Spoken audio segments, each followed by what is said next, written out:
আসসালামু আলাইকুম। আপনি কখন মাটিতে অথবা কখন চেয়ারে বসে নামাজ আদায় করবেন? দাঁড়িয়ে নামাজ আদায় করা ফরজ, কিন্তু যদি কেউ মারাত্মক অসুস্থ থাকে, দাঁড়ানো সম্ভব না, সেই ক্ষেত্রে সে কি ফ্লোরে বা মাটিতে বসে নামাজ আদায় করবে, নাকি চেয়ারে বসে নামাজ আদায় করবে? যদি মাটিতে বসতে পারে, সেই ক্ষেত্রে যদি চেয়ারে বসে নামাজ আদায় করে, তাহলে কি নামাজ হবে নাকি বাতিল হয়ে যাবে? মাসালাটি জানা একান্ত কর্তব্য।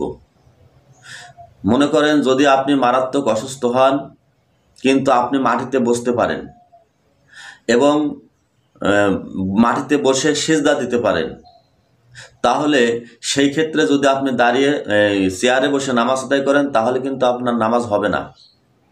কারণ চেয়ারে বসে নামাজ আদায় করলে ইশারা করে সিজদা দিতে হয়। কিন্তু যদি আপনি ফ্লোরে মাটিতে বসে নামাজ আদায় করতে পারেন আর সিজদা দেওয়ার মতো ক্ষমতা থাকে, কারণ মাটিতে বসে বা ফ্লোরে বসে নামাজ আদায় করলে সিজদা দেওয়া সহজ, তখন যদি সিজদা না দিয়ে চেয়ারে বসে ইশারা করে সিজদা দেন, তাহলে কিন্তু নামাজ বাতিল হয়ে যাবে। সুতরাং আপনি যদি মাটিতে বসতে পারেন এবং সিজদা দিতে পারেন, সেক্ষেত্রে আপনাকে অবশ্যই মাটিতে বসে সিজদা দিতে হবে, মাটিতে বসে নামাজ আদায় করতে হবে।